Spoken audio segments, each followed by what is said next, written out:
আমরা খুবই ব্যথিত এই ঘটনা দেখে। আমরা মনে করি কালকে আনসার বাহিনীর ছদ্মাবরণে যারা এসেছিল কোনো দাবি আদায়ের এজেন্ডা তাদের ছিল না। দাবি আদায়ের এজেন্ডা হয় আলাপ আলোচনার মধ্যে দিয়ে।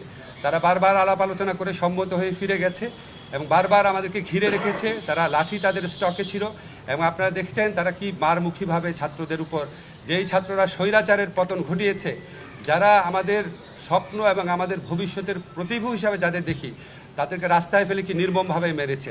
এবং আপনারা তাদের যুদ্ধংদেহী মনোভাব দেখেছেন। তাদের দাবি ছিল এক্ষুনি রাত 10টার সময় প্রজ্ঞাপন করে তাদেরকে জাতীয়করণ করা হবে। তারা এমন একটা অসম্ভব দাবি তুলেছিল, অবাস্তব এবং অসম্ভব দাবি তুলেছিল গণ্ডগোল করার জন্য। এবং আমরা সারা সচিবালয় ঘেরাও করে রেখেছিল, হয়তো আরও অনেকে যোগ দিত। একটা ভয়াবহ পরিস্থিতি হতে পারত।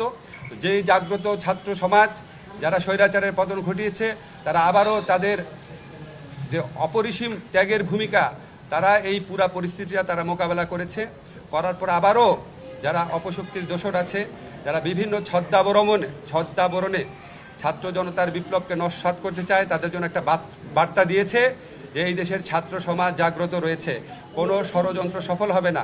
এবং যারা ষড়যন্ত্র করবে, যারা এই ছাত্র জনতার গণ অভ্যুত্থানকে দাবি আদায়ের ছদ্মাবরণে বা বিভিন্ন অজুহাতে, বিভিন্ন ছদ্মাবরণে যারা এটাকে নস্যাৎ করতে চাবে, তাদের বিরুদ্ধে আমরা তো প্রচলিত আইনে ব্যবস্থা নিব, প্রচলিত আইনে।